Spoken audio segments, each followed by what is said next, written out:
Liga Catarinense de Combate ao Câncer 2020 e 2021. Eu estou como gerente de eficiência operacional da HealthTech em 2024. A Lara foi escolhida literalmente pelo Lattes, exatamente pela produção dela, tanto em mestrado quanto doutorado, voltada à tecnologia na área de saúde. E acho que ela pode nos auxiliar bastante nesse sentido. Então, Lara, fica à vontade, obrigada, muito obrigada mesmo por aceitar o convite. Espero que o pessoal aproveite bastante seu conhecimento, tá? Provavelmente muitos daqui vão acabar te chamando para a banca, conforme a sua disponibilidade, a gente pode desenvolver ótimos trabalhos. Perfeito, Maria Regiane.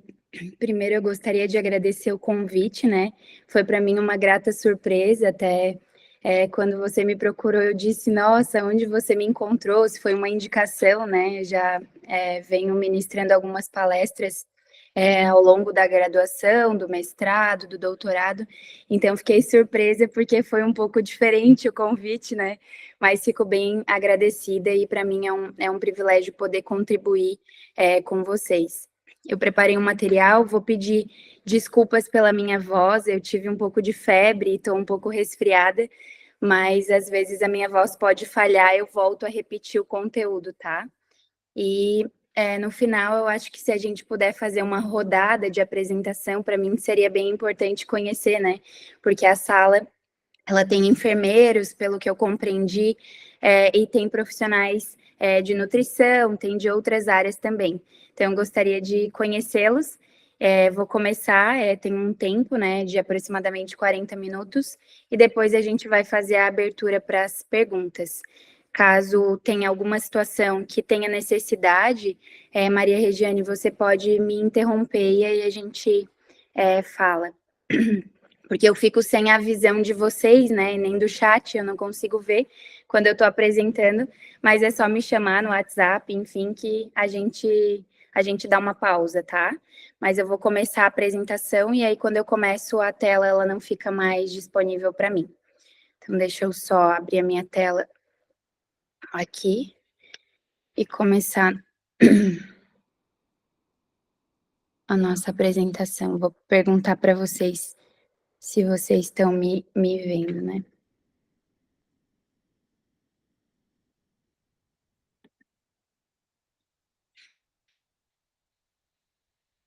Estão conseguindo me visualizar?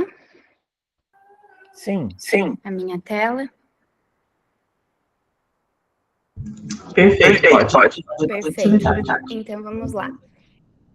O convite, né, para falar um pouquinho sobre transformação digital na saúde e inovação tecnológica é um tema que eu venho me debruçando por interesse pessoal, né, desde a graduação, o mestrado e depois no doutorado.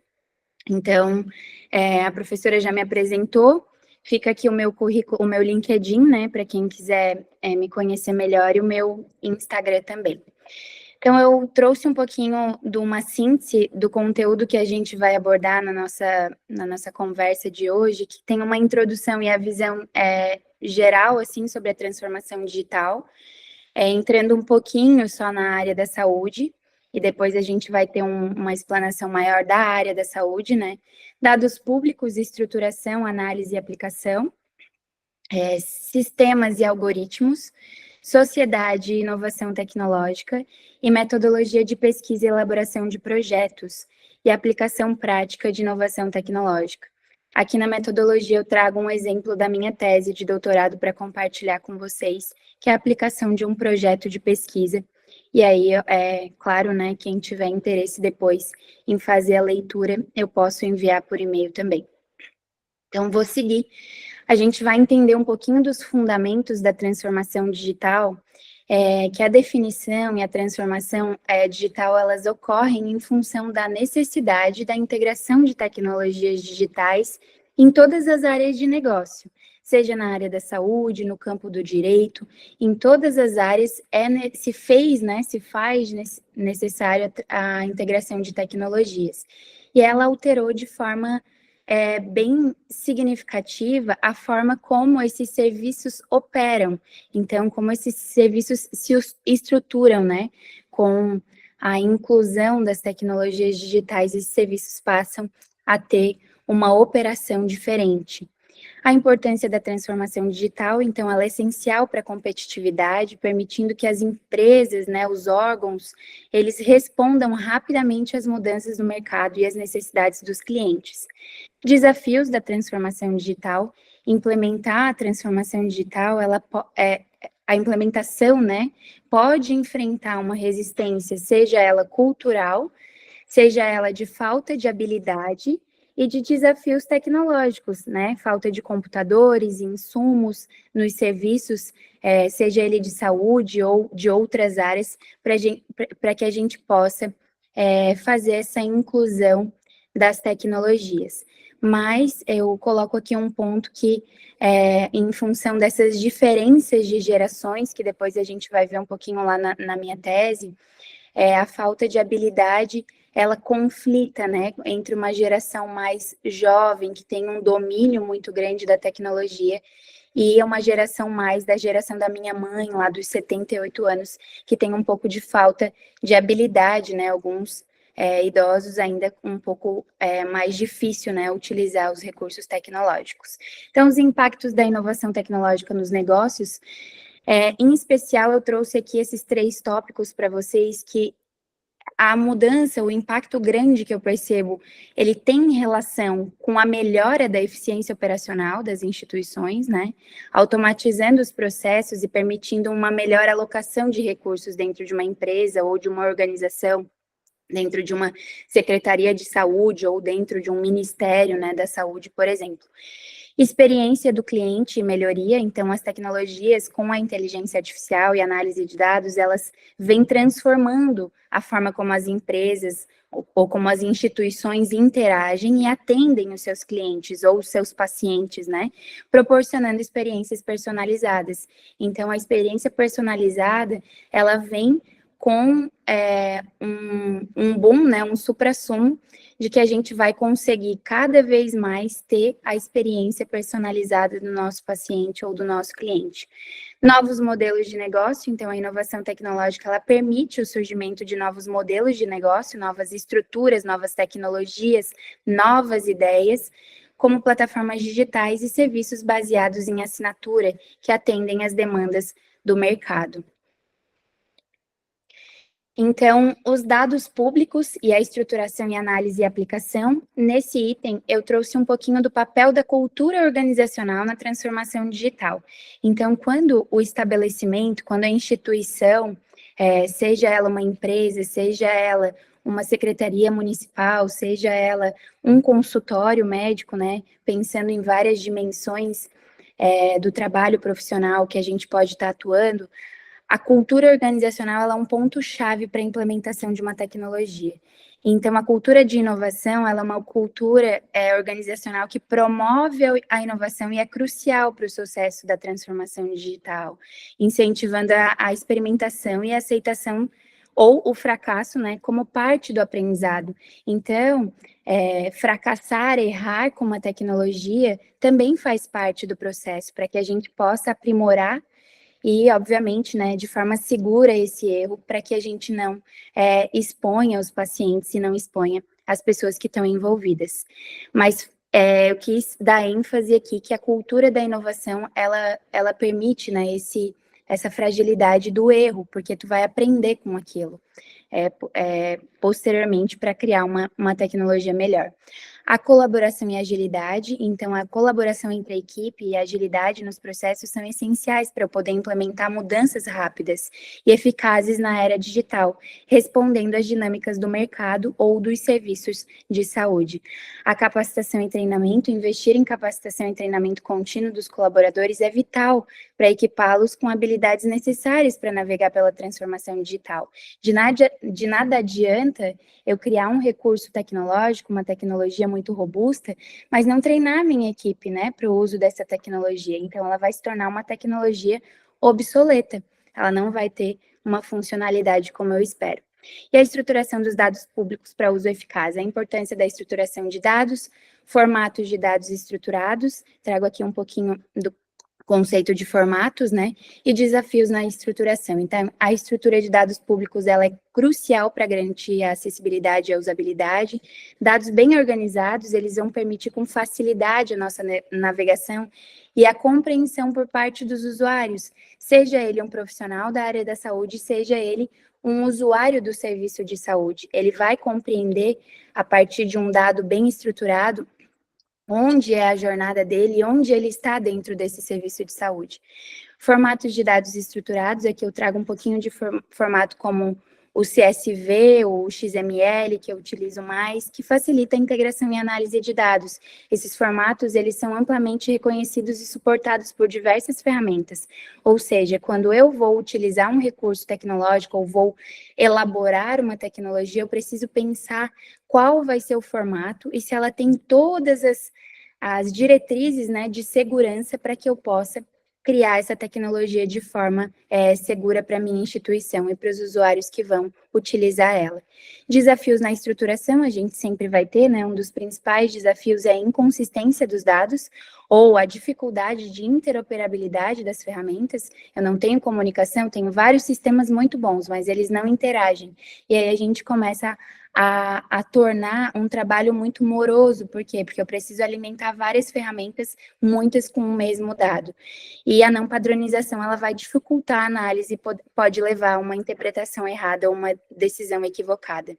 Então, análise de dados públicos e suas aplicações, as técnicas e análise eficazes, impactos na tomada de decisão, e a ética e a privacidade na análise, que é um ponto bem importante. Eu tenho me debruçado bastante a pesquisar sobre a ética e a privacidade na análise de dados, porque a gente vivencia um boom de tecnologias, né, sendo implementadas em serviços, e um pouco de descuido de como essas tecnologias elas estão captando os dados dos pacientes, e isso me preocupa bastante. Então, dentro de técnicas e análise eficazes, a análise dos dados públicos, ela pode incluir estatística descritiva, análise preditiva, mineração de dados.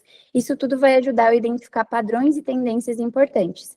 Impacto na tomada de decisão, a análise bem realizada, né, uma análise bem apurada, ela vai influenciar na decisão de políticas públicas, de gestão de recursos humanos, né, financeiros também, e melhorias em serviços.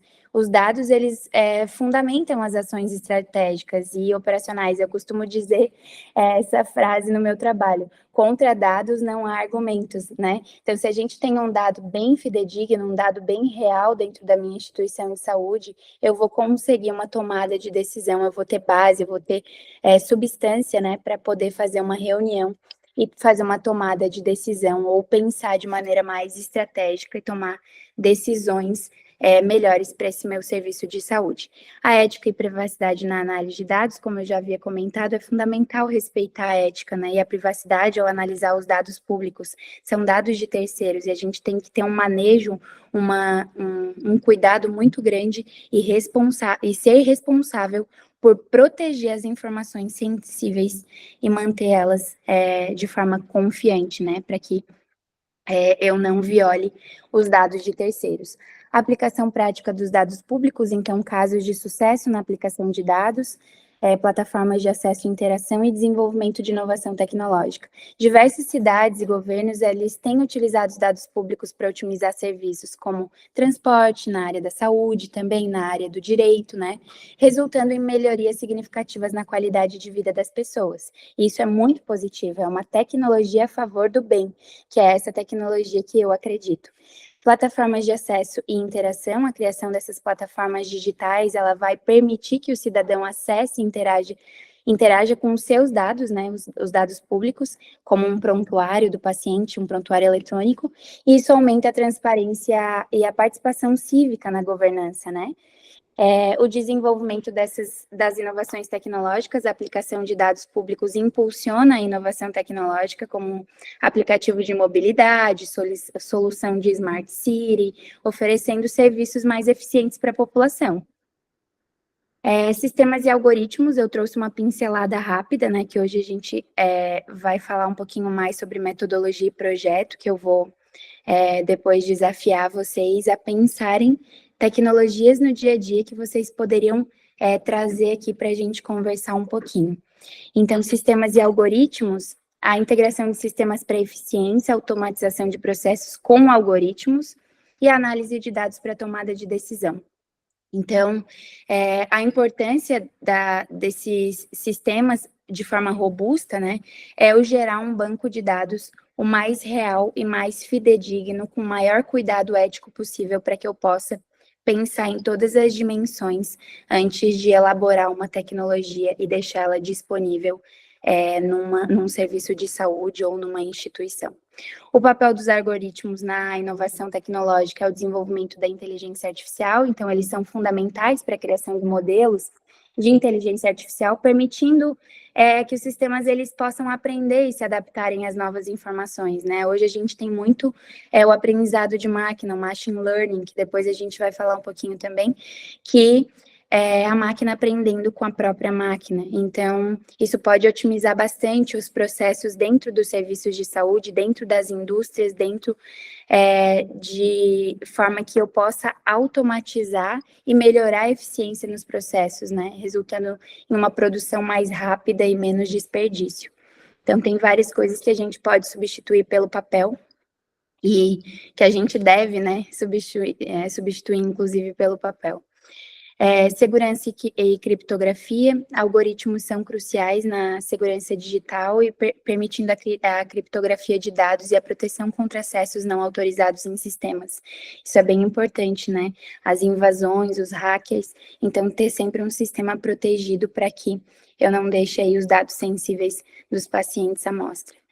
Desafios na implementação de sistemas e algoritmos, a resistência à mudança organizacional, que já é um ponto que a gente colocou no início da apresentação, né, que por parte dos colaboradores isso pode dificultar a adoção, essa resistência, né, de novos sistemas, algoritmos, afetando a transformação digital e o crescimento desse setor, desse serviço, dessa empresa.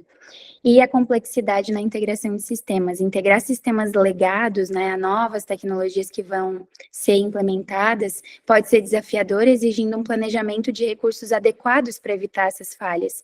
Fora perder os bancos de dados que já estão aí existentes, né, há muitos anos, algumas instituições de saúde já colocaram aquele software, porque decidiram que naquela época, aquela ferramenta, ela atendia muito bem e era boa, mas hoje eu não consigo captar aqueles dados antigos, né, e gerar um nosso banco, fazendo um merge junto com uma tecnologia nova que chega. Então, isso é um desafio bem complexo na integração de sistemas. A manutenção e atualização contínua, a manutenção e atualização de algoritmos e sistemas são essenciais, né, para garantir, seria a vida desse sistema, a meia-vida que a gente chama, né, é fundamental para a segurança ao longo do tempo, inclusive desses dados que eu venho mencionando para vocês. A sociedade e a inovação tecnológica. Então, aqui eu trago um pouquinho do novo paradigma da saúde, entrando aqui com um foco mais intenso na área da saúde, que é para o público que eu vim conversar hoje. Quais os impactos das tecnologias nos serviços de saúde? Os impactos, eles têm muita relação com o modelo que a gente vivencia na saúde hoje. Então, a gente hoje tem uso de recursos de maneira mais racional, com a implementação de tecnologias, um aumento na taxa de sucesso dos tratamentos, cuidados personalizados, como a gente já havia comentado, a redução do tempo, maior precisão diagnóstica, e tudo isso a gente vive um suprassumo de todas essas revoluções industriais que estão aqui na imagem para vocês. Então, desde a primeira revolução industrial, que a gente teve o advento do vapor, até a segunda da eletricidade, a terceira com a computação e agora a quarta revolução industrial, né? Tem pessoas que comentam que a gente já vai vivenciar a quinta, né? Mas que tem essa questão da inteligência a serviço da saúde, a serviço dos serviços, né, de diversas áreas, e a gente migra de um modelo conhecido como Fee for Service para um modelo de saúde baseado em valor, onde o usuário é o nosso centro, o usuário é para quem a gente se importa, é para quem a gente produz tecnologias, para a qualidade do atendimento desse usuário. Então, a gente pensa que, poxa, será que isso é tudo novo, né? Machine learning, inteligência artificial, rede neural. eu vou trazer um pouquinho de conceitos bem primitivos, né? Que vocês vão perceber que a gente já vivenciava e já se pensava em rede neural já muito antes do que a gente imagina. Então, em 1672, foi criado o primeiro alfabeto de pensamento humano. Em 1943, essa dupla, o Henry e o Walter, eles publicaram um artigo em que eles descreveram pela primeira vez o que é hoje conhecido como rede neural. Então, a questão do input, o output para a formação de rede neural já era pensado lá em 1943. Turing, ele desenvolveu um jogo em 1950 da imitação de sistemas capaz de avaliar se uma máquina ela conseguiria se passar por um ser humano, né? Que hoje a gente está vivenciando os grandes robôs, né? Fazendo hospitais, como um hospital na China, inaugurado lá totalmente com inteligência artificial e com robôs, né? Então a gente vê que esses conceitos eles já eram pensados de longa data, né? Em 1956, a gente teve uma conferência e, pela primeira vez, foi utilizado o termo inteligência artificial. Em 1959, surgiu o primeiro sistema de machine learning, que é o aprendizado de máquina que a gente falou lá atrás. A máquina ela aprende e evolui a partir dos conhecimentos adquiridos. Em 1970 e 80, ocorre o que a gente chama, nos estudiosos, chamam de inverno da inteligência artificial, onde os investimentos eles foram bastante reduzidos e escassos, né? Então, a gente teve aí um congelamento nas pesquisas e no desenvolvimento de novas tecnologias, de pensar sobre inovação e de pensar sobre tecnologia. Metade dos anos 90, eu estava nascendo, né? Aqui já acabo indiretamente contando um pouquinho da minha idade, vem a internet comercial e a explosão das redes sociais, né, bem como o desenvolvimento e indexação e a classificação de dados, Facebook, Instagram, LinkedIn, Twitter e várias outras questões, né, de redes sociais mais comerciais que a gente utiliza até hoje. Em 1997, a Deep Blue, da IBM, ela vence o russo, né, um super campeão mundial de xadrez, e a Deep Blue da IBM venceu ele num jogo de xadrez. Em 2011, Siri, Alexa e Google Assistente, elas entram em cena, então a gente começa a ter o comando dos 5 sentidos, né, o tato, fato, visão, paladar, pelo advento das tecnologias. A gente vem experimentando elas em todos os nossos 5 sentidos. Perdão. Em 2011, a IBM ela lança a plataforma de inteligência artificial, a Watson, que é bem conhecida, né? E em 2012, o conceito de deep learning das redes neurais, ele se sofistica e ele ganha uma força maior. Então, aqui eu trago um vídeo para que a gente possa fazer uma síntese da compreensão desse processo, né, de como ocorreu esse processo do impacto da tecnologia digital na saúde.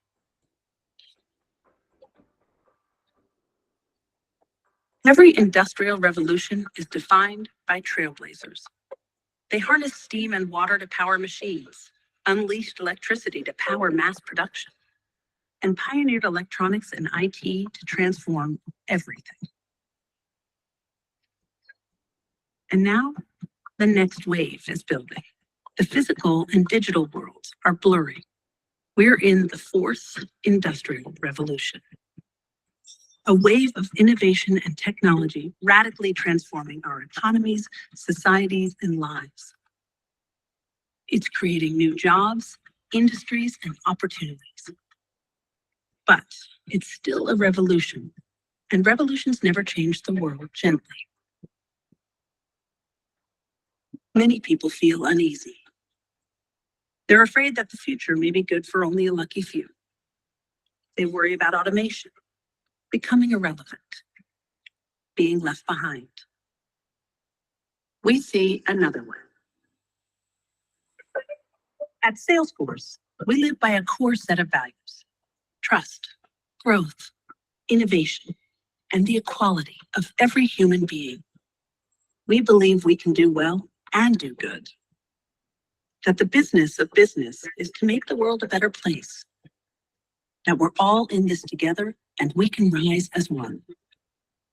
That instead of letting the future happen to us, we can create a future for us. The fourth industrial revolution will be shaped by trailblazers. Opa, perdão.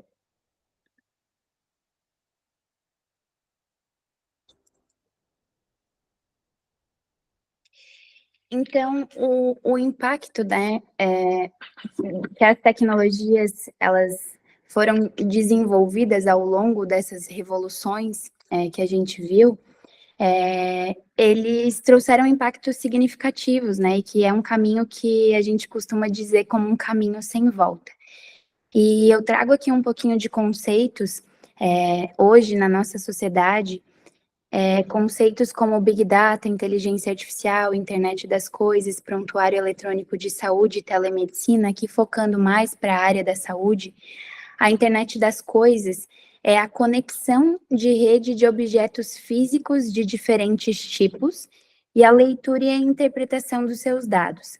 E eu desafio vocês a pensarem o que vocês têm dentro da casa de vocês hoje, que é uma internet das coisas. A gente vai ver mais um vídeo agora, que vocês vão perceber que muitas vezes a gente utiliza tecnologias, né, e nem percebe, né, que está usando no nosso dia a dia. Você está no trabalho, olha o celular e abre uma mensagem da sua geladeira te avisando que acabaram os ovos e o leite. Então você não tem outra opção e precisa passar no supermercado. Mas tá aquele dia de verão, 38 graus Celsius, e tudo que você quer é chegar em um lugar fresco. Você tira o telefone do bolso e manda uma mensagem para o seu ar-condicionado pedindo para ele deixar a casa a 17 graus Celsius que você logo chega. Parece o roteiro de um filme de ficção tecnológica, mas é a previsão de como as coisas podem funcionar em um futuro próximo. E, na verdade, em alguns casos, de como elas já estão funcionando. A responsável por toda essa mudança de costumes é a chamada internet das coisas. Apesar do nome já ser bastante sugestivo, no Examinando de hoje nós vamos te explicar o que é e como está o avanço dessa tendência que surge na tecnologia e que pode alterar comportamentos e a vida na sociedade.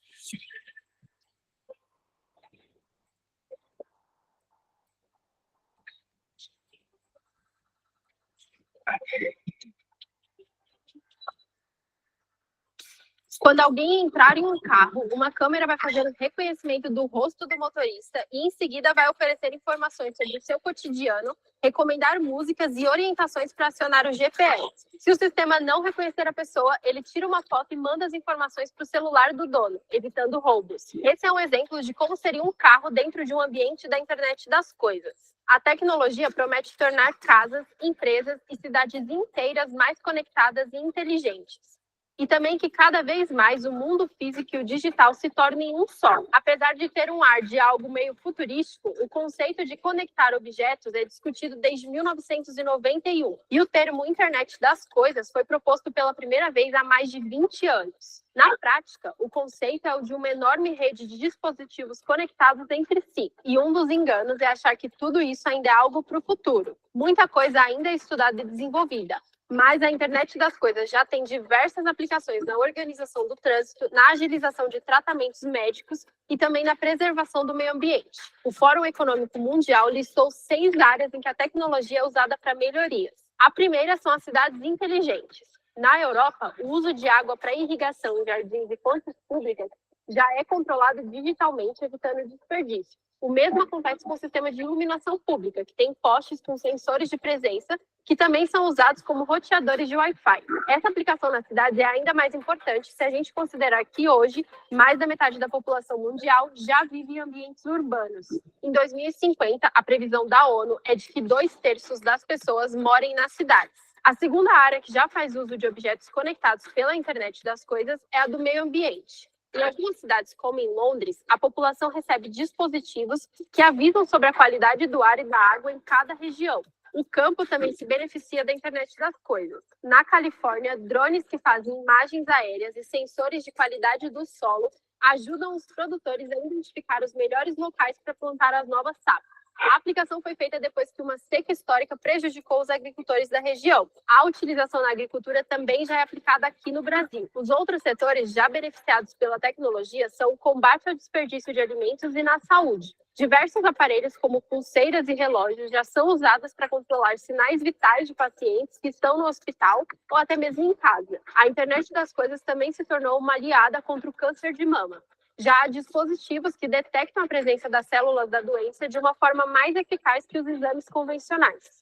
Apesar dos exemplos do Fórum Econômico Mundial apontarem para setores grandes e de forte impacto na economia e na sociedade, outras aplicações da internet das coisas influenciam diretamente no dia a dia das pessoas, como um aspirador de pó robô que pode ser programado para limpar a casa depois da hora de dormir, ou lâmpadas que mudam de cor de acordo com a luminosidade da hora do dia ou que se apagam quando todos saem. Ainda pode ser um ar-condicionado que se ativa sozinho minutos antes de você chegar, deixando o ambiente na temperatura ideal, ou fogões que cortam o fornecimento de gás e avisam ao detectar um vazamento.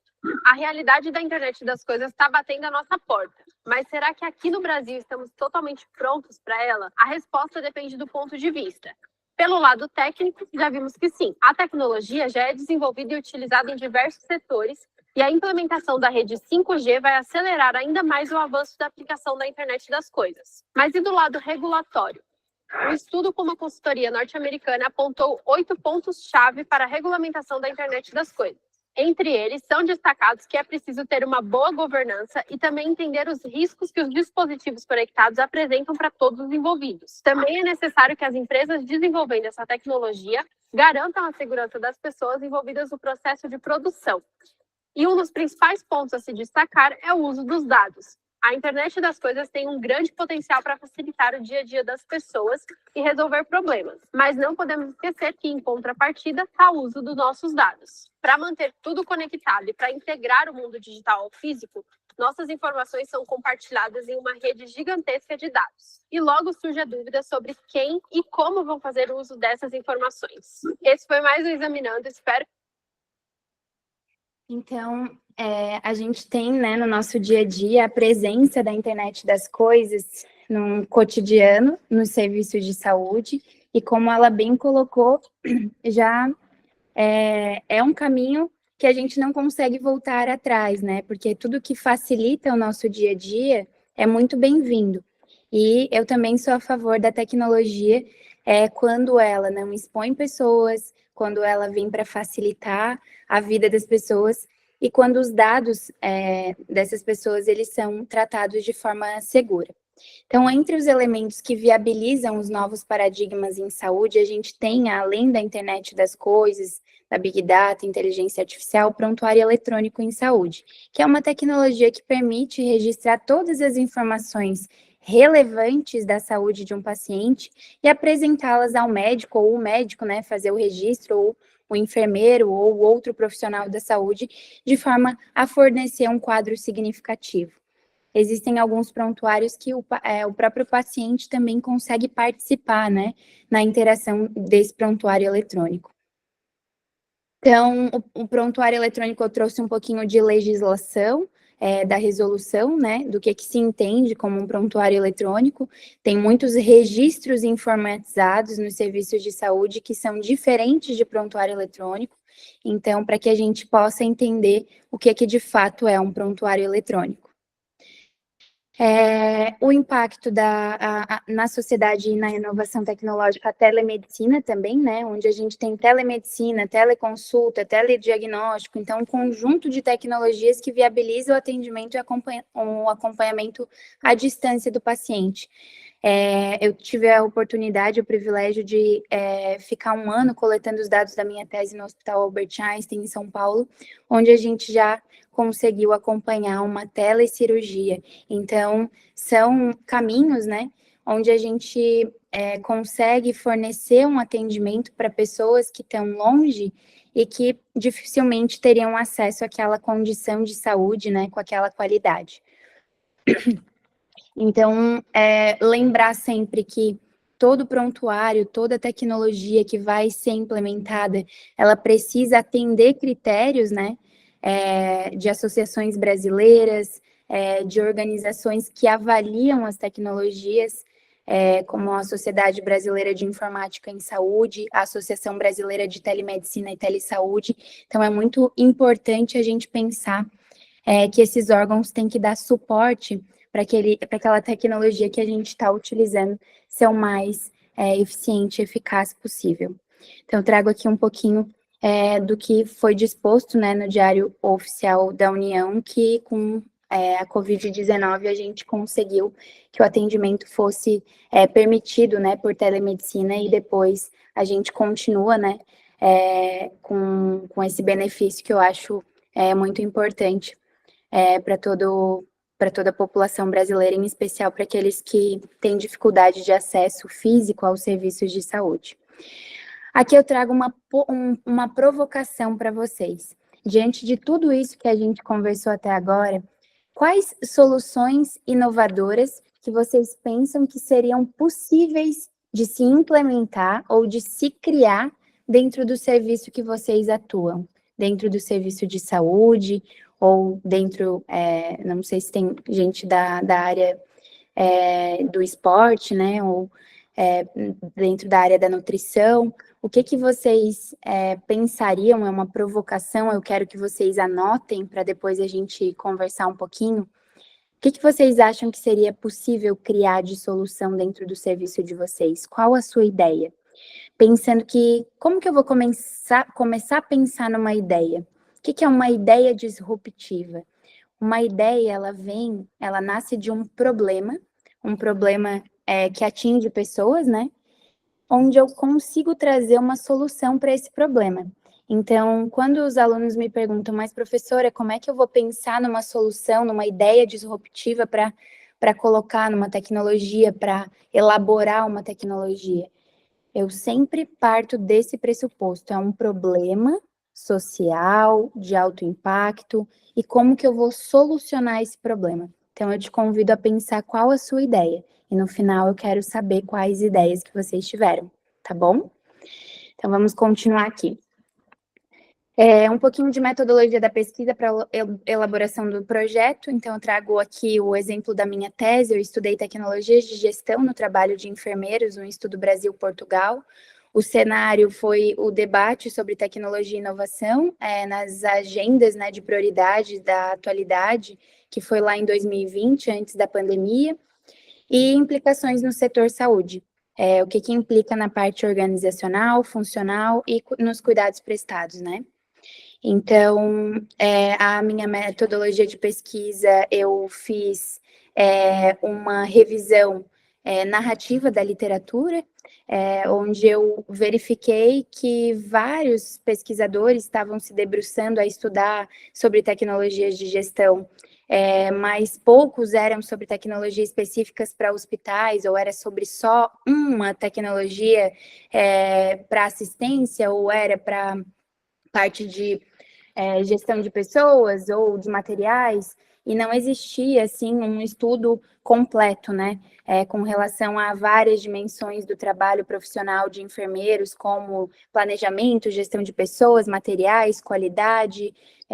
Então, eu resolvi pesquisar sobre isso.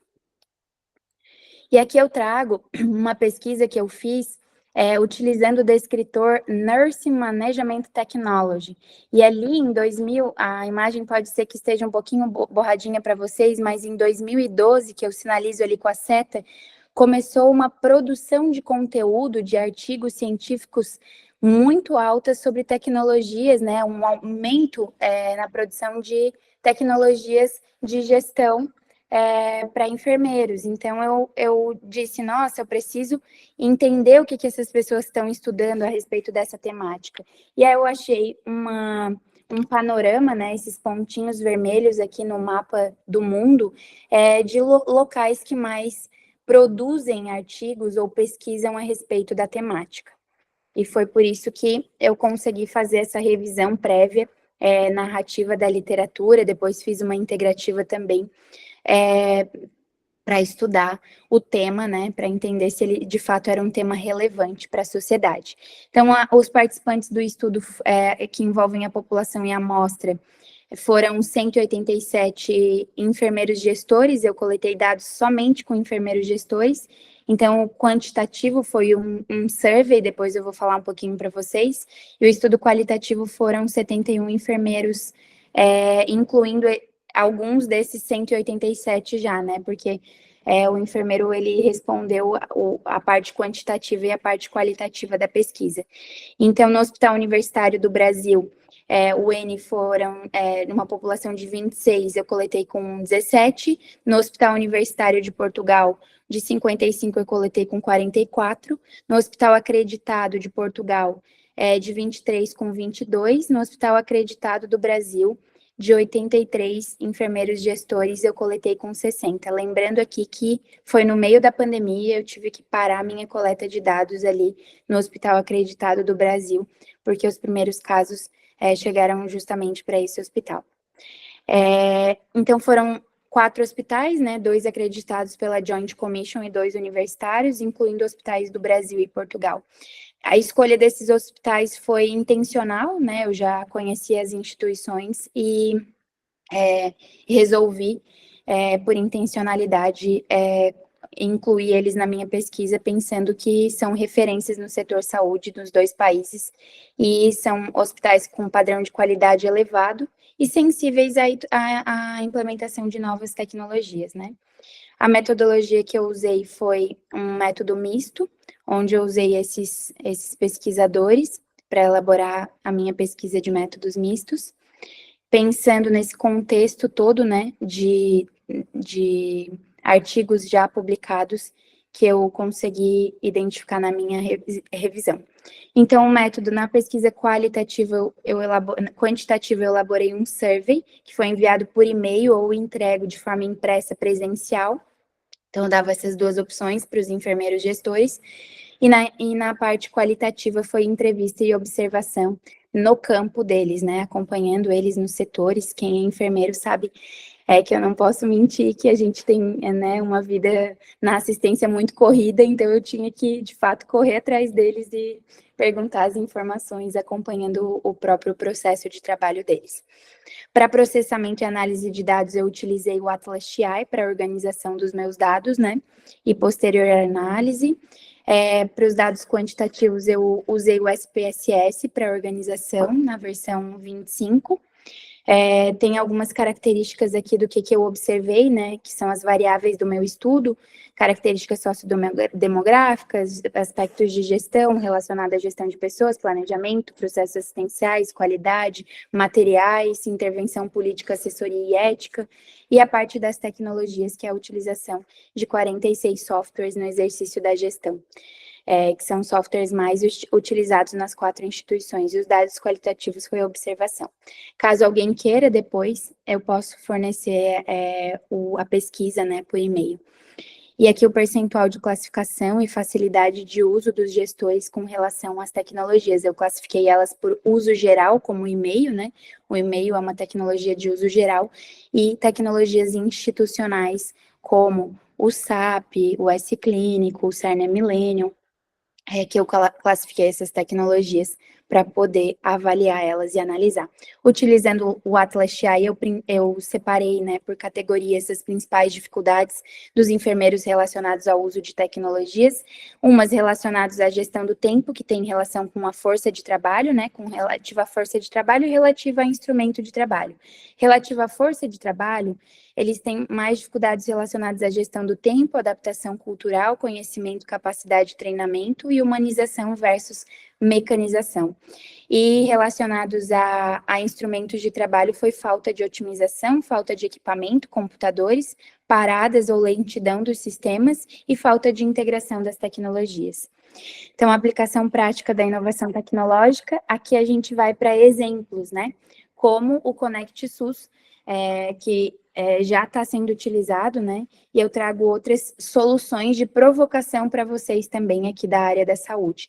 Uma solução de um grande amigo meu, o RT Medical System, é uma tecnologia que atende pacientes oncológicos, e eu trouxe um pouquinho aqui para vocês entenderem a importância disso. Ele já foi capa da Veja Saúde, né, como uma das startups mais inovadoras do Brasil, e ele tem um recadinho aqui para vocês. Oi, eu sou o Carlos Queiroz, CEO da RT Medical Systems. A RT Medical é uma startup de Florianópolis que possui soluções para tratamento de câncer e processamento de imagens médicas. Nosso principal sistema é o RT Connect, que é um software que garante segurança no tratamento de câncer e centralização das informações oncológicas. O sistema valida todo o processo de planejamento dos tratamentos radioterápicos, garantindo assim a segurança dos tratamentos. Além disso, o RT Connect rastreia a posição do tumor durante as sessões de radioterapia, garantindo mais segurança e mais eficácia no tratamento. Soluções similares podem custar de $100 mil a $1 milhão. E todas as soluções comercializadas no Brasil são de empresas internacionais que não se adaptaram à realidade brasileira. E essa é a equipe principal de desenvolvimento do RT Connect, composta por cientistas, mestres e doutores.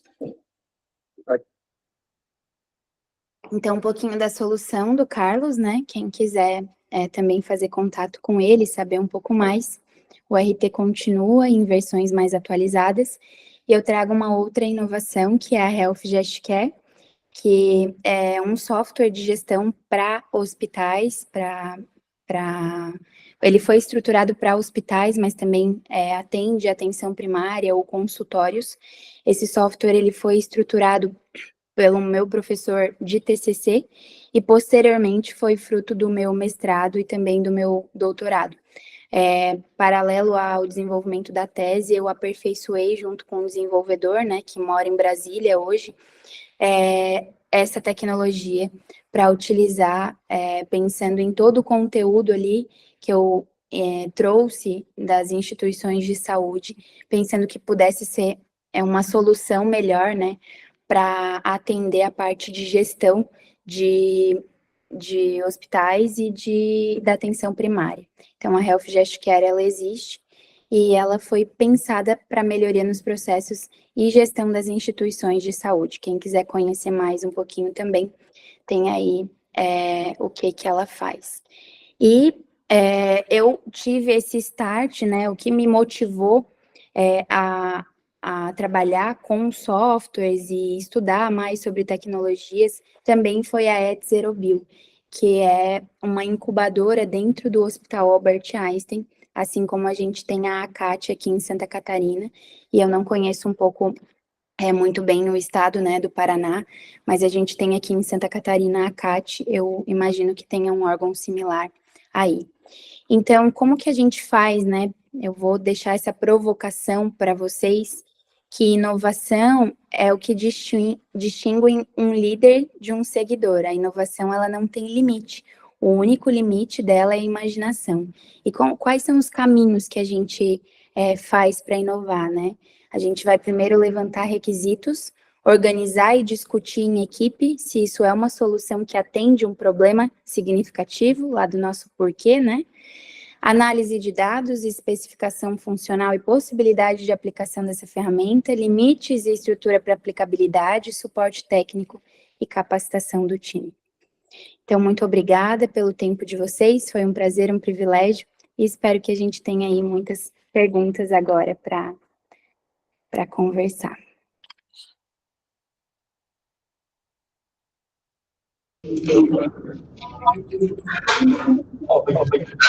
Dá para ouvir? Acho que está fazendo o teu som. Aí. Acho que agora deu certo. Eu vou abrir para perguntas, pessoal, fiquem à vontade para questionar. Troquem ideias sobre os projetos que vocês pensaram em desenvolver. A maioria dos nossos pós-graduandos aqui estão realizando estágio, como é uma residência, então é a parte prática junto com a teoria, e eles estão realizando estágios nas regionais de saúde na CESA e acho que nos hemocentros, é isso? Certo, Márcio? Boa noite a todos. Regiane, tudo bem? Boa noite, Lara. Obrigado pela presença e consegui acompanhar um pouquinho da sua fala. Boa noite aos mentores que estão aqui também, tem vários colegas, né? E aos nossos residentes servidores. Isso, essa aqui é uma sala extremamente rica em conhecimentos, né? Nós temos, você mencionou dos órgãos onde nós temos lotação, é isso, né, Regiane? Veja, nós temos, não vou listar todos, tá? Mas nós temos CESA, né? Segunda regional, 15ª, 14ª, 16ª, 7ª, 18ª, 19ª, 12ª, 4ª, 10ª, vou falar todas, 20ª, CESA sede, 17ª, estou repetindo já, acho que 11ª, 9ª, enfim, temos na SEMI também, alguns residentes de psicologia, promoção de saúde, nutrição, físio, farmácia e enfermagem. Veja a riqueza que é a Integre, e especificamente essa sala, que ela é homogênea de uma certa forma, porque é saúde, né, Regiane, e, ao mesmo tempo, com as suas especificidades. Isso é fantástico dentro da residência técnica, né, é fantástico dentro da área, e eu, particularmente, fico muito feliz, né, de ver essa gama toda de conhecimentos e essas gerações, vamos dizer assim, né, nós temos as gerações dos mentores aqui, né, as gerações intermediárias, vamos chamar assim, acho que me parece que a Lara representa um pouco isso, e depois, né, toda essa gama dos servidores e residentes, as pessoas, o pessoal mais jovem, aí, com um futuro lindo pela frente, né, e quando a gente tem acesso a esses conhecimentos de quem tem mais experiência, os nossos antecessores, tanto melhor. Então, meus parabéns. Obrigado, Regiane, falei demais até. Obrigado pela presença aí, por acreditar na Integre desde o comecinho que nós conversamos pela primeira vez. Imagina. Então, o estado do Paraná ele é dividido em 22 regionais de saúde, e nós temos estudantes da maioria das regionais aqui.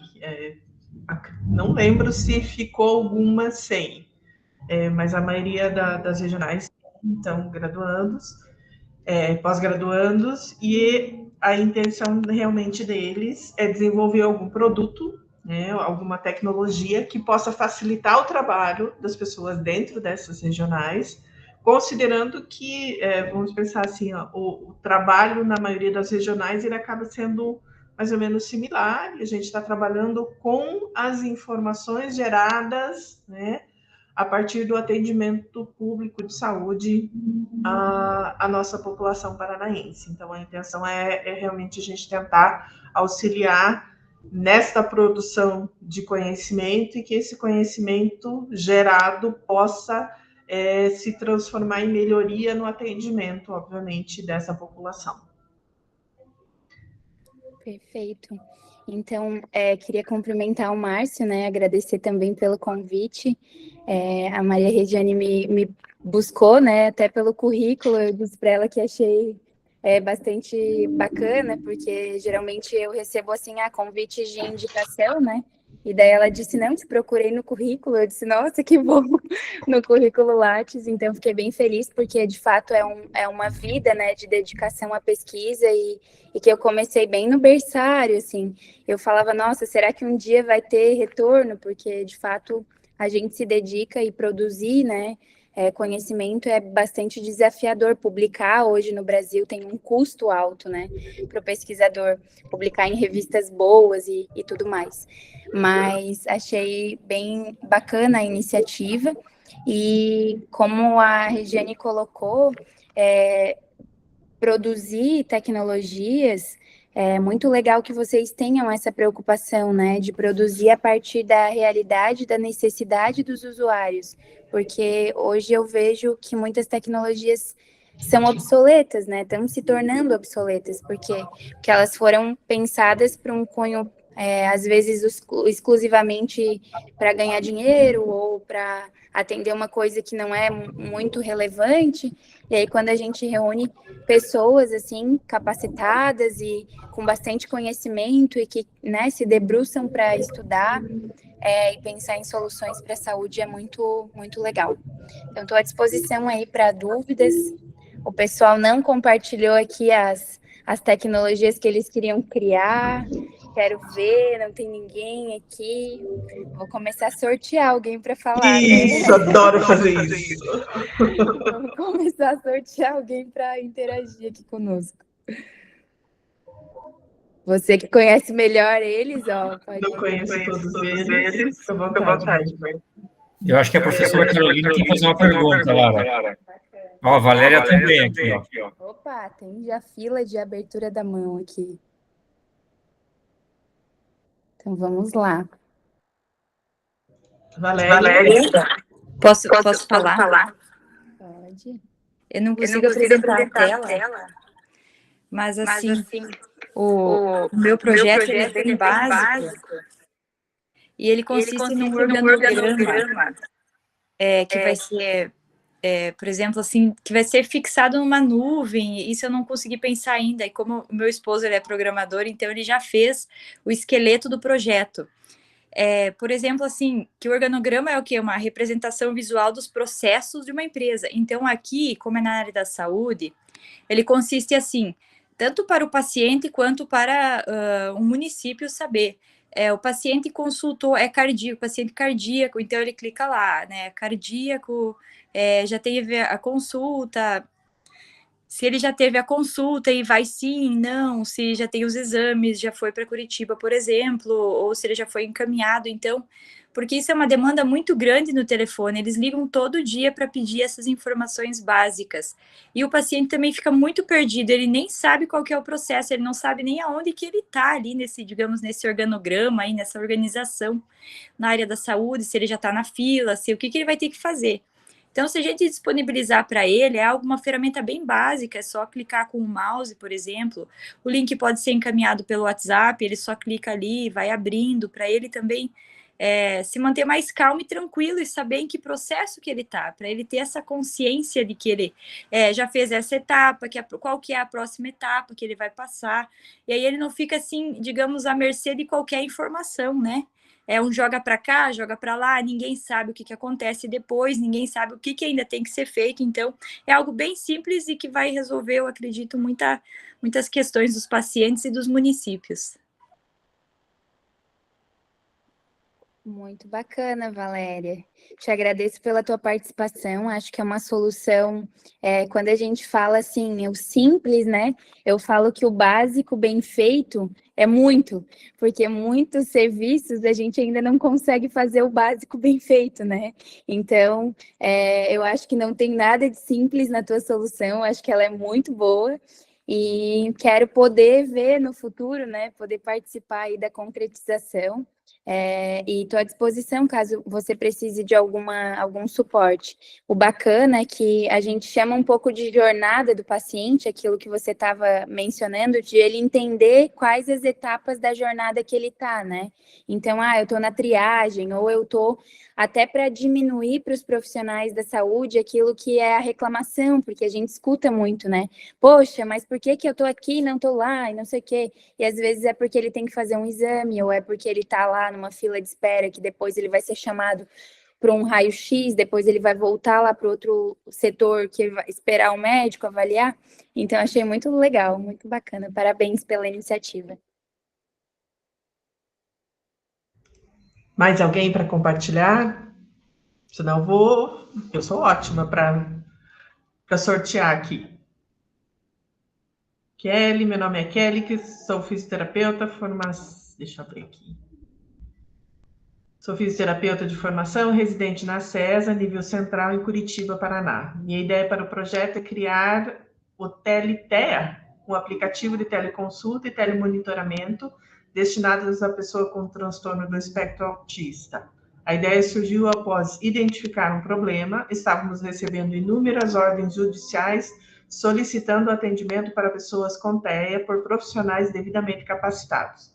Além disso, observamos o sofrimento de famílias, crianças que não têm profissionais em sua região e precisam viajar para cidades próximas onde conseguem um atendimento, muitas vezes enfrentando fome e cansaço extremo. O intuito é otimizar o tempo de todos e garantir que ninguém fique sem atendimento.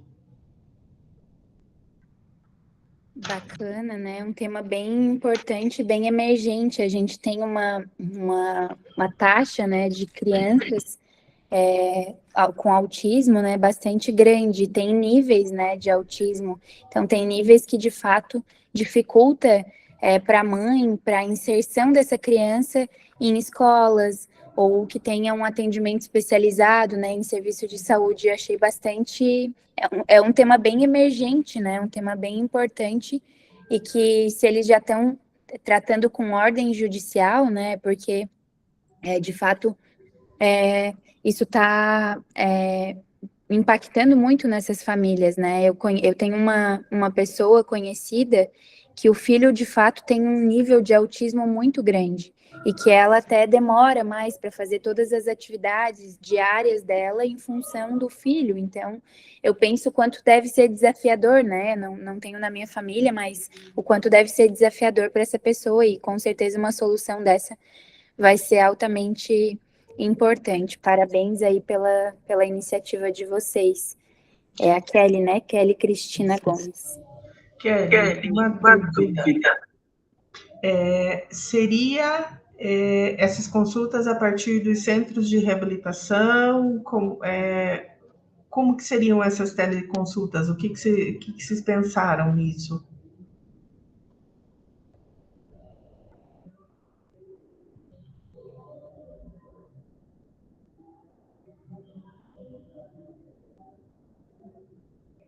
Já está respondendo?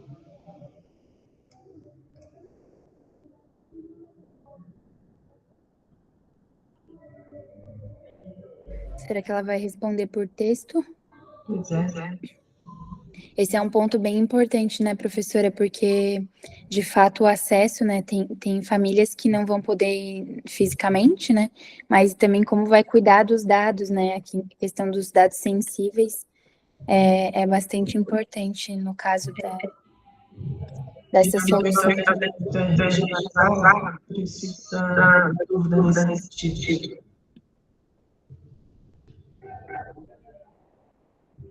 Quem é o mentor da rede?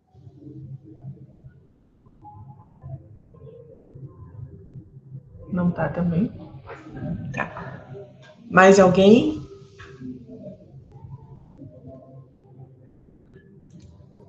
Deixa eu ver se a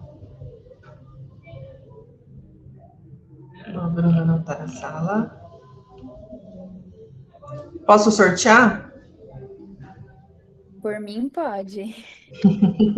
A Carol disse que pode também, ó. Já vi a Carol fazendo assim. A Taila levantou um dedinho, mas foi bem ela que acertou. Vídeo fechado, eu acho que tá todo mundo de pijama, só tô achando. Todo mundo com frio ou com vergonha, Lara? Ou é frio ou é vergonha, né, Carol? Então, vamos ver quem vai ser o sortudo da noite. Isabela. Boa noite, Lara. Poderia dar alguma sugestão para os setores que mexam com papéis? Sou enfermeira residente da 14ª Regional e no meu setor não mexemos com os usuários. Qual o processo de solicitação de pedido de exames e cirurgias? Eles mexem com solicitação de pedidos de exames e cirurgias, isso? Isso. Sim. Joia. Então, Isabela, muito prazer. O desmame, né, que eu chamo do papel para a tecnologia, ele envolve um pouco daquilo que a gente colocou na apresentação, assim, a idade das pessoas, a sensibilidade para a tecnologia, porém, o processo de trabalho, aquilo que você faz no teu setor, é altamente compatível com a implementação de uma tecnologia, né? Lá no Hospital Albert Einstein tem algumas situações que é a Alexa que faz esse tipo de pedido, por exemplo, o chamado de materiais para as salas. Então, tem várias coisas que já é por comando de voz. E, claro, os mapas de cirurgia ou a solicitação desses exames, vocês poderiam criar um sistema próprio ou uma aba dentro de algum sistema que já exista na instituição de saúde que você trabalha. Ela botou residente na 14ª Regional. É um hospital? Não? Como Não, é a regional de saúde. Ah, regional de saúde. Ah, entendi. Então, ela consegue, dentro do próprio sistema que vocês utilizam InfoSaúde? Qual A que é gente tem Vocês me o escutam? ESUS? Oi, vocês me escutam? Oi, Isa, sim. Oi, deixa eu abrir aqui que é melhor. Tá. Aqui nós usamos o e-saúde e o Uhum. GSUS. Tá. A parte do e-saúde, geralmente, os pedidos que na nossa região aqui de Paranavaí não atendem. Então, a gente regula o paciente no e-saúde e quando sai uma consulta, a gente mantém a consulta, ela sai já para Curitiba. No GSUS, aí, a parte da região aqui, do noroeste do Paraná, que faz os atendimentos. Então, o que acontece? Por exemplo, o paciente ele precisa fazer uma cirurgia cardíaca. Aí vem o pedido, né, do médico, do posto de saúde para nós, é o TFD que chama. Aí a gente analisa lá os processos, insere o paciente no e-saúde e às vezes o paciente, lá na CESA, em Curitiba, eles vão analisar se o paciente ele precisa ser imediatamente ser atendido, daí sai a consulta para ele, ou se ele vai continuar aguardando em fila de espera. Aí essa fila pode demorar aí 1 ano, né, o tanto que tiver a demanda de Curitiba. Então, aqui em Paranavaí, acho que é uma das regionais maiores que tem, são 28 municípios, que depende da região para fazer toda essa demanda aí de regular a cirurgia, de analisar esses papéis.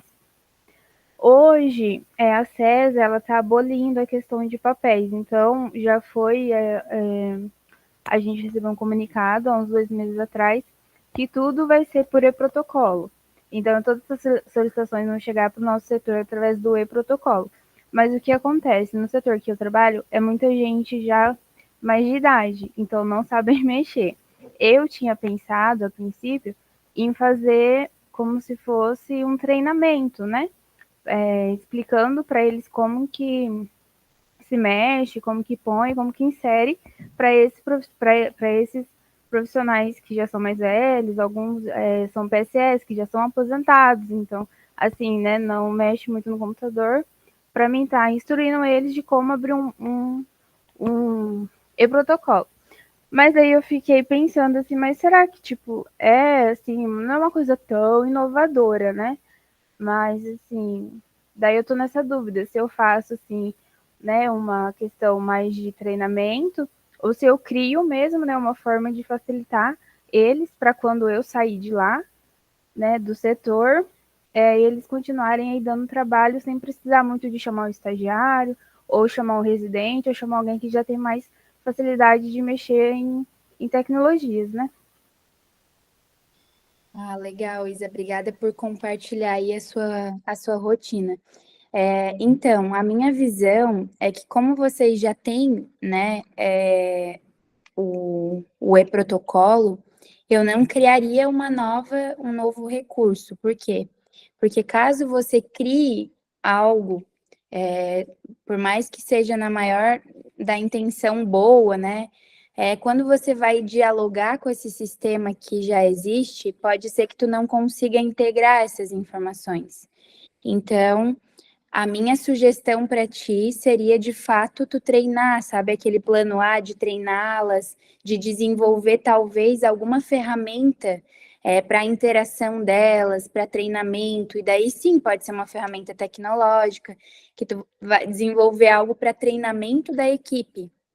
E aí, daquele recurso que já existe, né? Para que elas consigam fazer a inserção da informação lá direto no sistema. E eu acho uma ideia muito boa, por quê? Porque elas vão se sentir, olha, tem uma ferramenta que já está ali, né? E agora a gente sabe usar aquela ferramenta que veio.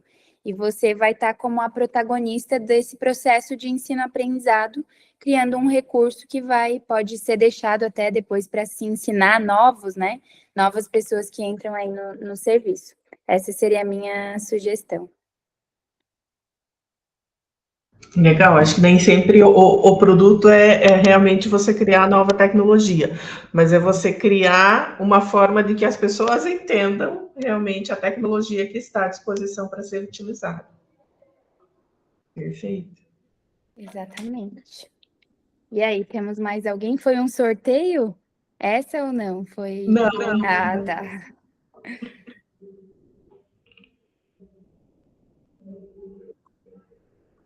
Ok. Ó, Vai lá.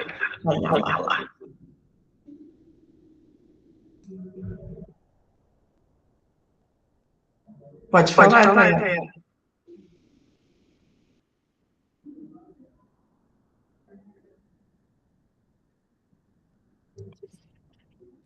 será que ela teve algum problema de conexão?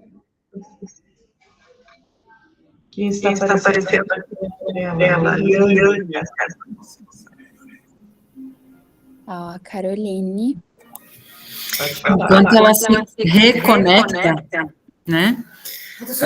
Queria só comentar, primeiro parabenizar, Lara, pela tua apresentação muito clara, didática, excelente trabalho, né?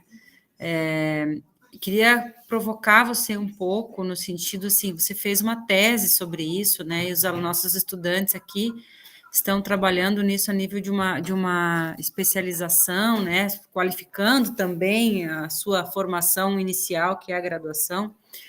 Então, que você comentasse um pouco sobre as perspectivas, assim, do que te levou a fazer, a buscar o mestrado, buscar o doutorado, quais eram, assim, as angústias que você tinha antes de começar, porque eu vejo neles muito disso também, essa angústia sobre o que vai ser o produto que eles vão fazer. Agora já estão chegando mais perto, né? Essas angústias estão serenando um pouco mais, e também estão há mais tempo já trabalhando nas unidades, mas, enfim, essa diferença, essa transformação que a gente vê como mentores, docentes, como orientadores, que a gente vê acontecer nos alunos, né, que é natural essa evolução, mas você comentar como aluna, como você sentiu isso, do que essa transformação em você, do começo do trabalho, de uma tese sobre essa transformação digital, sobre a importância disso no setor da saúde, e no final da sua tese, quando você entregou, enfim, como você viu essa transformação em você.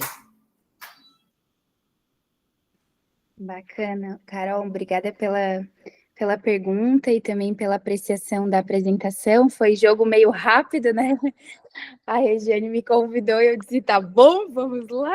Então, eu fiz o máximo que eu podia na condição que eu tinha, né?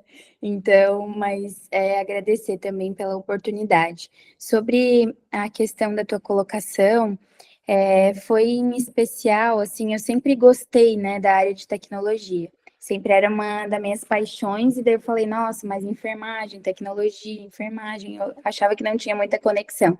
E quando eu estava na graduação, eu fui bolsista de centro cirúrgico, que é uma paixão minha, eu participava dos transplantes. Então, minha grande paixão é centro cirúrgico. E lá, eu já via muitas tecnologias. Eu dizia, nossa, mas por que esse arco em C? E por que aquilo lá? E por que tem que ser esse equipamento? Então, isso me estimulou bastante. E trabalhar, assim, junto, né? Eu era a menininha que levava o órgão na caixinha para poder implementar o fígado lá no paciente, que era transplante hepático. E quando eu chegava, eu dizia, nossa, mas olha como a gente tem um impacto tão grande, né, na vida das pessoas, e a família toda lá esperando um resultado, uma resposta. Então, foi essa primeira vez que o meu coração deu uma balançada e falei, nossa, como é importante a gente ter todas essas tecnologias. Eu digo não só tecnologias materiais, né, como uma ferramenta tecnológica, mas as não materiais, que é o cuidado, que é a atenção, que é tudo que a gente faz. A minha professora, a professora Denise Pires, gosta bastante dessa classificação de materiais e não materiais. Tem gente que já gosta mais daquelas tecnologias leves, leveduras. Então, tem vários autores, né? Dependendo do óculos que a gente coloca. Mas lá na emergência adulto, que foi meu primeiro trabalho quando eu saí da graduação, foi onde eu decididamente disse, não, eu preciso mudar o cenário da nossa profissão, porque não tem condições. Eram coisas assim, eu preciso de um adaptador do respirador mecânico para o paciente e não encaixava o negócio na parede, e a pessoa estava lá, se esvaindo na minha frente e eu não conseguia fazer nada porque eu não tinha um adaptador da tomada, tinha que chamar da UTI. Então eram coisas assim que eu olhei e falei, meu Deus, isso acontece? Olha em que século que a gente está vivendo, né? Então isso me tocou demais, a ponto de um dia que eu troquei um plantão com uma colega que estava gestante, eu atendi um acidente de ônibus da Reunidas, era uma empresa, enfim, que caiu e 45 feridos, e todos os hospitais estavam cheios. E eles levaram para o meu plantão. Esse plantão que eu troquei com a minha amiga, eu era do turno da tarde, ela era do noturno. E assim, eu de fato me senti na Guerra da Crimeia naquele dia, porque eu disse, nossa, Florence deve ter andado por aqui junto comigo, porque quando terminou o plantão, eu chorei, assim, a ponto de chorar, sabe, de exaustão, porque era manejo do paciente, tinha que tirar eles das macas, botar para as unidades, não tinha gestão de leitos, daí a reanimação já estava cheia e estava vindo mais e mais, e eu não tinha leito nem maca, daí eu resolvi colocar colchonetes no chão. Então, aquele dia eu disse, não, eu preciso fazer alguma coisa pela profissão. Então, aquilo me tocou muito profundamente, né? Eu acho que a gente tem várias realidades para serem modificadas ou melhoradas, ou tem vários cenários, né, de acesso que, às vezes, são acessos precários, assim, de saúde, né? Não é todo mundo que vivencia umas condições muito boas, assim, de acesso. Então, isso me motivou muito e toda a jornada de pesquisa que eu fiz foi sempre na área de educação em saúde, porque aqui na UFSC eles têm a área de educação em saúde e tem a área de filosofia. Eu dizia, não, não quero nada de criar conceito que vai ficar lá na gaveta, eu quero melhorar a prática. Então, eu sempre, até na minha entrevista do doutorado, a professora perguntou, ela disse, nossa, mas isso parece um doutorado profissional, porque você está querendo melhorar a prática, né? Você está buscando uma ferramenta para melhorar a prática. E eu disse, olha, não existe doutorado profissional ainda, senão eu faria o profissional, mas eu quero entrar na linha de educação e trabalho, que é uma linha que volta mais para a área de inserção de melhorias nos ambientes de prática, né? Tanto que o meu primeiro método foi PCA, que é a pesquisa convergente assistencial, que tem essa relação com intervenções na prática, né? E aí, isso foi no mestrado. E depois, quando eu saí do doutorado, que foi o questionamento dela também, eu senti, assim, o quanto que uma ação minha podia modificar ou impactar a vida de tanta gente, né? Então, uma ação minha de pesquisar sobre aquele assunto e achar uma solução para aquele assunto, pensar num problema, achar uma solução para o problema, poderia impactar a vida de muita gente. Então, isso foi o que foi me tangenciando, né? Desde a graduação, o mestrado e o doutorado. E às vezes a gente não tem ideia realmente do valor enorme que essa pequena ação conseguiu, né? Quem que tinha... Dayala, você consegue falar agora? Oi, boa noite. Conseguem me ouvir? Sim. Ah, sim. Eu fui ativar o microfone e acabou desligando, desculpem. Então, eu sou fisioterapeuta de formação, trabalho na CESA, atuo, né, ali na CESA sede, que a gente chama, aqui em Curitiba. E no setor em que eu atuo, no momento, a gente não trabalha com nada relacionado diretamente ao público, né? Mais essa parte de gestão e auxílio das regionais. Então, assim, eu fiquei um pouco limitada sobre o que eu poderia planejar de um trabalho, né? Extrair dali uma dificuldade, né? Que eu pudesse tentar ali solucionar, enfim. E a gente trabalha muito com a parte da educação física, então a gente faz o monitoramento dos programas que já existem e essa parte por completo. Só que eu dei uma analisada, uma pesquisada assim, preciso ainda me aprofundar nisso, mas a minha ideia, a princípio, é aprofundar também nessa parte da atividade física, porque atualmente existem programas em algumas unidades de saúde e isso acaba ficando um pouco vago, né? Algumas unidades de saúde fornecem grupos de atividade, algumas não podem fornecer, outras não têm braços, enfim.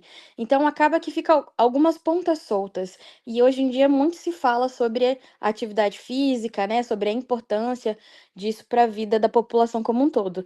Então, eu achei um tema importante a criação de um aplicativo que pudesse ser integrado com grupos. Então, por exemplo, tem muita gente que quer praticar atividade física, mas não sabe como começar, ou não sabe onde procurar ajuda, né? E tem gente que às vezes procura uma academia, mas tem muita gente que não tem condições financeiras para isso, né? Então, eu pensei de uma forma como um todo, claro, a aplicação de fazer um aplicativo que pudesse fornecer esse auxílio. Então, como seria? Seria um aplicativo de forma individualizada, claro que pacientes que pudessem vir da unidade de saúde, sabe? Com a demanda da unidade de saúde. Então, com grupos específicos. Então, esse aplicativo forneceria ali as atividades específicas para aquela pessoa, né? Para um grupo. Então, por exemplo, paciente cardíaco, ou paciente idoso, ou paciente, enfim, com algum grupo específico, talvez, né? Claro, estou estudando um pouco em cima disso para aprofundar melhor. Comecei a fazer um pouco do aplicativo para eu ter uma noção de como ele pode funcionar e de como ele pode facilitar a vida das pessoas. Mas a minha principal questão é chover no molhado, entende? É de fazer mais do mesmo. O que a gente tem hoje em dia, do que eu pesquisei, por exemplo, a nível nacional, eles fornecem o guia de atividade física para a população brasileira. Só que esse guia, ele coloca o momento, qual o período que você tem que fazer. Ah, você tem que fazer 90 minutos de atividade física por semana. Mas são algumas coisas soltas, sabe? Então, o meu intuito é otimizar essa informação, baseado nisso, mas aprofundar para trazer isso mesmo para a população, para a pessoa específica, para o indivíduo, né? Então, eu estou trabalhando em cima disso. Claro, eu acho que é um pensamento talvez muito amplo, né? E muito grande, você abrange muitas coisas, uma unidade de saúde, integrar informações, enfim. Mas esse tem sido o meu ponto de vista. Estou tentando ampliar um pouco mais essa ideia. Se você puder me ajudar em alguma coisa, eu agradeço. Que setor que você está na CESA? Eu sou de promoção da atividade física e alimentação saudável, mas trabalho mais especificamente com atividade física. Bacana. Tayala, a pronúncia? Isso mesmo. Então, muito obrigada pela tua participação. É um tema bastante importante, né? E como você diz, parece que é o mais do mesmo, mas muitas vezes a abordagem como a gente faz é que dá a diferença e o engajamento do público. E isso é um fator bem importante. Então, a minha sugestão para você é que você pesquise todos os manuais de doenças crônicas não transmissíveis do Ministério, todos aqueles documentos já postos, né, propostos, e de alimentação saudável e tudo mais, e busque brechas dentro daquela literatura de movimentos que você pode abordar uma temática diferente daquilo que já está sendo feito. Então, você pode buscar na literatura, vamos supor, tem aquele manual de doenças crônicas não transmissíveis, diabetes, hipertensão, câncer e tal. O que você pode buscar desse manual? Eu quero trabalhar com grupos específicos, vou pegar lá os diabéticos, hipertensos, qual que é o N maior da tua unidade? A gente atende mais hipertensos. Então, tu faz uma análise, uma busca ativa daquilo que tem mais, né, na tua área, a minha sugestão. Vai te debruçar em cima dos conteúdos que já são elaborados, já tem, né, conteúdo, estudos, pesquisas ou manuais do Ministério, e vai dizer, eu quero trabalhar com isso, junto com isso, junto com isso. Alimentação saudável, exercício físico de curta duração, que as pessoas possam fazer em qualquer lugar que elas estejam, seja numa academia ao ar livre ou, enfim, em casa. E aí tu vai traçar o teu objetivo de desenvolvimento. Eu quero para esse público específico com essas características, tempo X de exercício, com alimentação ou sem alimentação, vou trabalhar só com exercício ou com exercício e alimentação, e aí tu vai pensar numa solução afunilando aquilo que é as tuas personas, né? As pessoas que tu vai trabalhar e depois o problema que tu vai resolver. Vai ser exercício físico e alimentação, ou vai ser só exercício físico? Vai ser de 30 minutos? O que a Sociedade Brasileira de Cardiologia recomenda? X minutos dia. Então, é isso que tu vai pegar e vai colocar na tua solução. X minutos dias, por quê? Porque a Lara deseja isso. Não, porque está lá na Sociedade Brasileira de Cardiologia que para hipertensos, X horas de exercícios, X minutos dia, já ajuda a reduzir a taxa de pressão alta, enfim, a glicemia dos diabéticos.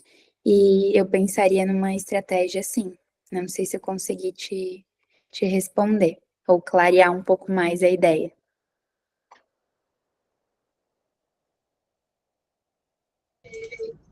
Francis, você quer se Oi, gente. pronunciar? Carol, Maria Regiane, Lara, obrigado pela presença. Para nós aqui da Integre, a CESA tem sido um grande desafio, né? A gente tem tido, sem dúvida, a secretaria que mais exige da gente, né? As coisas acontecem, aqui tem órgão que faz rodízio com o residente a cada tanto tempo no órgão, sabe? Umas coisas assim, o PFC vai. Ela está fazendo, muda de lugar, né? Então está acontecendo muitas coisas, né? Mas se tiver um tempinho ainda, eu gostaria de fazer uma pergunta para a Lara, se ela puder, né? Contribuir. A gente tem bastante. Eu não acompanhei o início, né? Então se falou já, me desculpa, né? A gente tem bastante residente da área de psicologia, né? E tem muitos projetos, né? Projetos sobre saúde mental, né? Se você puder falar, contemplar alguma coisa também nesse campo, e ideias e caminhos para os projetos, acho que é legal também. Bacana, Francismar. Agradeço a tua interação, né? A participação, te conhecer, prazer.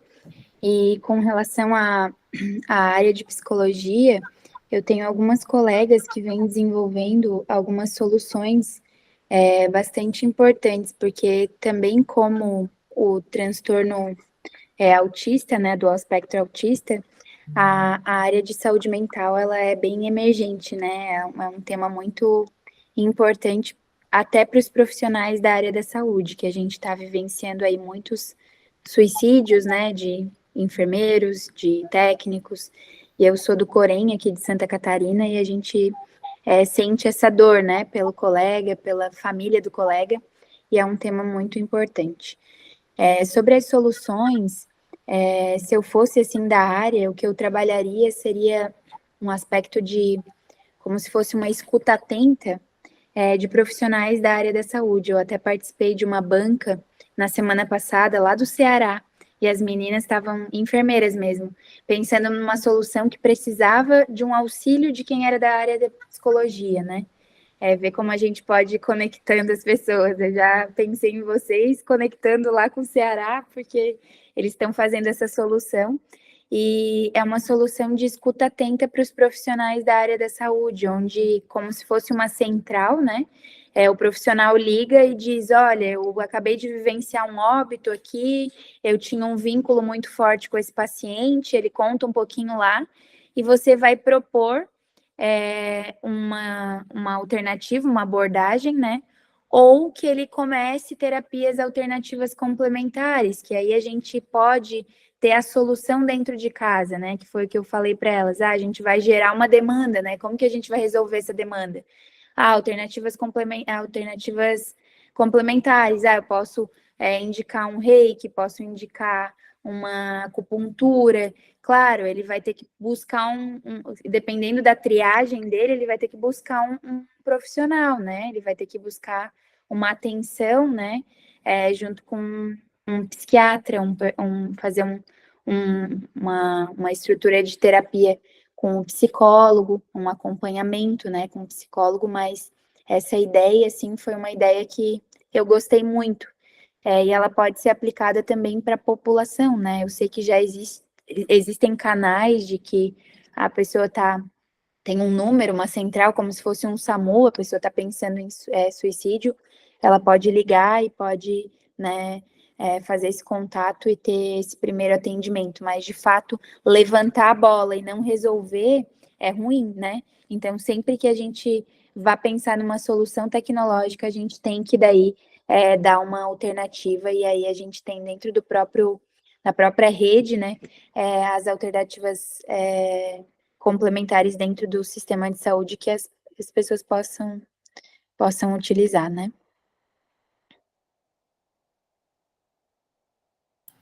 Muito bem, gente, fiquem à vontade aí. A janela até as 21, né? Mas fiquem à vontade, né? A Lara ficou até o final aqui com o pessoal, né? Muito bem. Eu acho que a área de psicologia é a mais complicada mesmo. Acho que é a mais difícil quando a gente pensa em termos de tecnologia, exatamente porque, pensando, como a Lara colocou, ela é uma tecnologia leve, né? Então, por si só, a psicologia utiliza muito da tecnologia leve, que é essa relação interpessoal, para poder conseguir ajudar as pessoas a resolverem os seus problemas. Então, e aí você colocar ela dentro de um protocolo, né, de uma tecnologia leve e madura, fica mais complicada ainda. Alguém mais?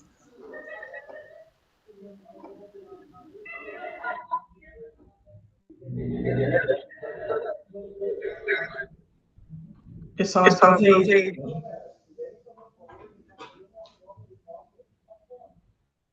Não. Lara, acho que o pessoal tá com medo de você. Brincadeira. Desligou o microfone. Diz para eles que podem me mandar no LinkedIn ou no Instagram, não pode me mandar por mensagem ou por e-mail, né? Vou deixar meu e-mail aqui, que não tem problema, eu respondo também, tá? Se precisar de algum suporte ou quiser continuar, quer acessar minha tese, alguma informação, eu deixei lá no início da apresentação também os meus arrobas lá, e o LinkedIn tá como Lara Vandresen, e o meu Instagram é prof. Não lembro como tá, assim, alguma coisa, mas acho que é isso aqui. Se quiserem me perguntar alguma coisa, eu tô à disposição, tá bom? Obrigada pelo convite. Ela responde no Instagram, gente. Eu respondo, porque ela me achou E rápido. Contamos a mágica, é isso aí. Obrigada, viu? Uma boa noite para vocês e muito sucesso aí nos projetos. Eu que agradeço. Tchau. Obrigada. Obrigado, gente. Até a próxima. Obrigada. Boa noite. Um abraço. Boa noite.